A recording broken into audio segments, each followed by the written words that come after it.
kas mäletate neid aegu, kus taoliste mürgipritside mahutisse rõhu sisse saamiseks tuli pealt pumbata kõvasti. Ja siis, kui hakkasite pritsima, siis rõhk jäi väiksemaks ja juga läks ka väiksemaks. Aga täna on olemas vägevam lahendus, kus on mürgiprits, milles on aku sees. Ehk siis selle akuga saab järjest pritsida 2 tundi. Panete sisse vedelikku, aku on laetud ja 2 korda vajutate ja siis näitan.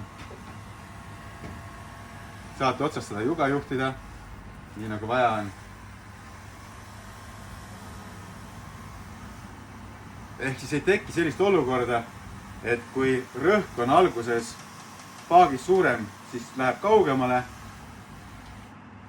Ja kui rõhk läheb madalamaks, väiksemaks, siis hakkab nagu poisike pissima.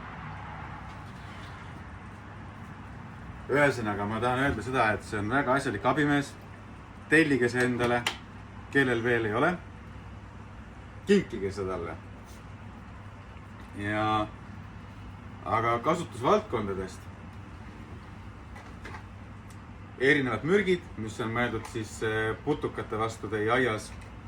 Väga mugav, kas siis lehetäisid eemale ajada. Muid putukaid. Meie enda tehnik on sellega isegi mootoripesuvahendit pritsinud autodele. Aga muidugi ilmselgelt selleks seda mõeldud ei ole. Aga ka väetised, need mõrusoolad, millest me siin tegelikult eelnevates videodes juttu on olnud. Mõrusoola lahust on väga edukas sellega peale lasta, siis kui on rohkem pinda midagi lasta, siis ei peagi võib-olla teinekord väga suurt pritsi omama, aga selline väike mõnus prits, akukas, 2 tundi tööd, väga hästi töötab. Ta on meie käes, me oleme testinud, meil on siin Flamentansiloosid, mis eelmine aasta ägasid tõsise lehetäi rünnaku all ja pritsi, mürk sisse ja tuld ja lahti nendest pahalastest sainagi. Aga aitäh teile järgmise videoni. Ciao!